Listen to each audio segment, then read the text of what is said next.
Hello and welcome to Season 1, Episode 3 of Let's open it up and see what we get. Crack the pack and hope for the best. For the third episode, we had to go with the third set, Into the Inklands.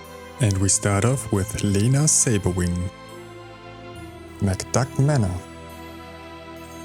Minnie Mouse, Agrabah, Don Carnage, Cleansing Rainwater, Rolly, Magic Broom, Jolly Roger.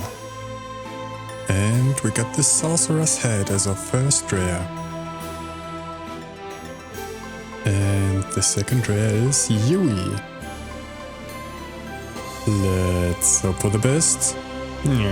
Repair foil.